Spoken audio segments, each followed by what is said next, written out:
Stop lying to yourself about why you don't finish songs. If you have a folder full of unfinished songs and you keep telling yourself it's because you haven't found the right sound yet or you need better gear, I need to ask you something. Are you genuinely still learning and developing? Or are you using these excuses to avoid finishing? Because there's a huge difference between early exploration and endless avoidance. The real reason most people don't finish songs has nothing to do with creativity and everything to do with the choices you're making every day. The uncomfortable truth. Most musicians don't finish songs because finishing requires making decisions, and decisions feel permanent. It's easier to keep a song in progress forever than to commit to it being done and risk someone not liking it. Every unfinished song on your hard drive represents a moment where you chose comfort over completion. I say this not out of judgment. I've lived it. I have over 100 songs in demo form that I've convinced myself that I can always make better. And here's the trap I fell into. If I keep getting better at my job, I always will be better tomorrow. See how I tricked even myself? That logic means I can never finish anything because tomorrow it could be better. And here's the thing. It's actually true. Tomorrow I probably will be better. But finished and good now beats better eventually.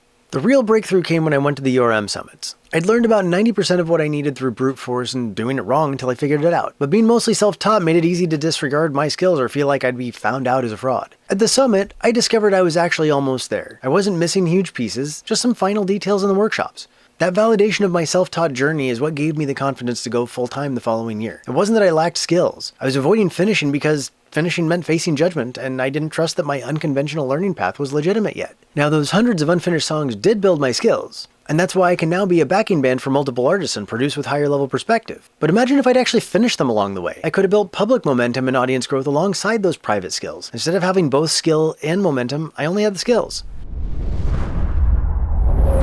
The hidden pattern. Here's what actually happens. You start strong, get 80% of the way there, then find something to nitpick. Snare doesn't sit quite right. Bridge needs work. This verse could be catchier. Those aren't always creative insights. Sometimes there are escape routes from the scary moment of calling something finished. I'm not saying these issues aren't worth addressing when they're real, but you can't live there. You have to keep the needle moving.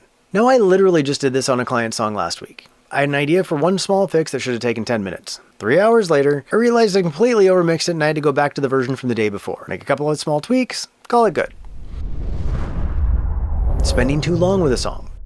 I have an artist who, if a song takes too long for him to be happy with, he'll change the entire instrumental underneath and start over just to feel excited again. The key is not living with a song so long you lose perspective or the passion for it. Chris Williamson has a quote that perfectly captures how ridiculous we get when avoiding the work. The only thing that is doing the thing is doing the thing. Think about it. Reading about songwriting techniques, writing songs. Making a detailed project folder isn't making music. Talking about scheduling studio time isn't actually showing up for studio time. Tweaking a mix for the 47th time isn't finishing the mix. And really, hating yourself for not finishing songs isn't finishing the songs. The only thing that is finishing songs is actually finishing songs. And here's the harder truth. The life you want is on the other side of the work you're avoiding. The music career you dream about, it's waiting on the other side of actually completing and releasing songs. Not perfect songs, finished songs. Personal reality check. Want to know what those hundreds of unfinished demos did for my career? Absolutely nothing. Zero impact. But here's the perfect example of how ridiculous this gets. I wrote a song called Everything Is Fine back in 2012. 12 years later, in 2024, I finally released it. 12 years.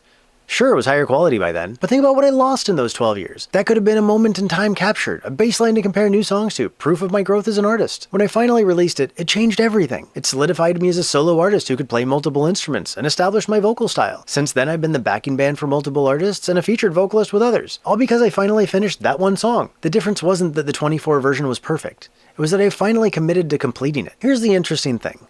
I still struggle with this when it comes to prioritizing my own songs, especially when I have client work. I feel guilt working on my own music when there are clients waiting. But going through this struggle has made me a much better producer for my clients. I can spot the perfectionism trap from a mile away and help them avoid it. Most artists keep looking for something wrong, and inevitably we will always find something. There is no perfect. My job now is to let clients know what could be improved, but also to provide insight on whether it's worth holding up a song or whether it's the human element and we should leave it well enough alone. Since I produce myself, it's easy to keep tweaking forever, but producing others gives me that outside perspective to be firm about completion. The real cost of perfectionism. Here's one thing perfectionism actually cost me: the chance to be known. You see, if I had been releasing imperfect performances and finished songs consistently, I would have built a fan base over time. People would have discovered me, followed my journey, grown with me. Instead, I disappeared from music for years, and when I came back, I had to start completely fresh a few years ago, building an audience primarily online because I didn't have local momentum left. It's the hidden cost nobody talks about. It's not just unfinished songs on your hard drive. It's unbuilt relationships, unknown music, and having to restart your entire career because you were too scared to let people hear imperfect art. The art protection trap. Here's a story that'll blow your mind about protecting your art. I know a band that got pushed by their label to write faster. They pulled out the classic, "you can't rush art" defense. The label exec got playful with them and said, look, it doesn't have to be good, it just needs to be something. Just try it and see how it comes out. So they wrote a song they didn't take seriously at all, basically to prove their point about why rushing art doesn't work. They threw it together in an afternoon, didn't overthink really any part of it, and figured it would be garbage that proved their point. But guess what happened? The exec heard it and said, this is great, give me a whole album like this. Suddenly their throwaway track that they didn't overthink became the template for their next project. The moral? Sometimes our precious art mindset is exactly what's killing our art. The system that works. Stop waiting for perfect inspiration and start working with design constraints. URM Academy proved this with their speed mixing challenge. 30 songs in 30 days. Half hour to prep, hour and a half to mix, then you post it. No revisions, no let me tweak one more thing, just call it good. And what happened? People made better decisions faster because they had to. When you remove the option to endlessly revise, you focus on what actually matters. Those mixes weren't perfect, but they were finished. And finished is gonna beat perfect every single time. Here's how to apply this to songwriting. The 80% rule. When a song feels 80% complete, probably is complete. The last 20% you think you need is probably just the fear talking. Now this applies to the meat of the song. Core structure, melody, lyrics, main arrangement. You can absolutely spend time on detail work like ear candy, subtle layering, and elements like that add repeat value. But if you're second guessing the fundamental of the song itself, you may be done. Deadlines are your friend. We can always tweak more. Occasionally I'll have a song that feels perfect until I hear it on another stereo and find something else to fix. One of my clients said something that stuck with me. Art is never finished. It's abandoned. That's the truth. At some point you just have to let go. In fact, I have a friend who works with many major labels, and when I asked their perspective on how do you know when the mix is done, he literally said, when the label tells me. We'll tweak until the last moment. That feeling never goes away, and that's okay. Micro deadlines. Don't commit to finishing the song. Commit to rough verse and chorus by Friday. Small wins count by building momentum. The done definition. Before you start the next song, write down exactly what finished means for the track. When you hit those criteria, you're done. No more tweaking allowed. Now realize there are songs you're going to continue to tweak, but for this challenge, you know what to do. Post it when it's done. Just like the URM challenge. When you hit your deadline, you share it. No extensions, no just one more pass. This doesn't mean to get lazy or settle for good enough. It means that once you're actively hunting for problems that might not exist, you're probably too far in the weeds. The accountability challenge. Here's where most people are going to bail out. Pick one unfinished song from your collection right now. Not your best one, not your most complex one, just pick one. Set a micro deadline for the week and post your commitment below. If you're already making excuses why you can't pick one, or why this week won't work, you've already proven my point. Problem isn't your songs, it's your relationship to completion. Your action steps. Count your unfinished songs. Get real about the number and be honest about it. Pick one track, not your masterpiece, just any unfinished song. Set a micro deadline, rough verse plus chorus by specific day. Post your commitment in the comments below. Ship it when you hit the deadline. No extensions, no just one more tweak. Community challenge.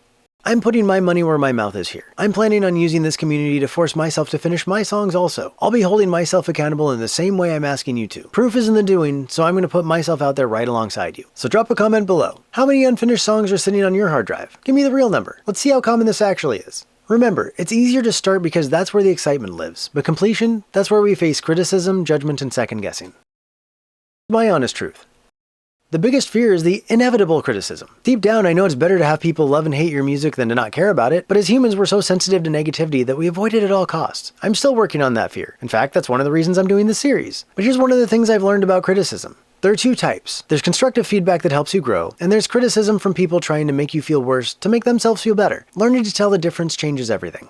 Criticism example. I had a recent song with a bridge I'd written and I liked and felt solid about it. The artist wanted me to add a more chaotic guitar solo. My brain immediately went to, "It sounds fine to me," but that feedback pushed me to write what ended up being a killer lead guitar track. That constructive criticism wasn't personal. It was them trying to help make the song better. It's your art, and it's precious. But music is an opinion and nothing more. Not everyone has to like it. Your job is to finish it and find your people. The life you want is on the other side of the work you're avoiding.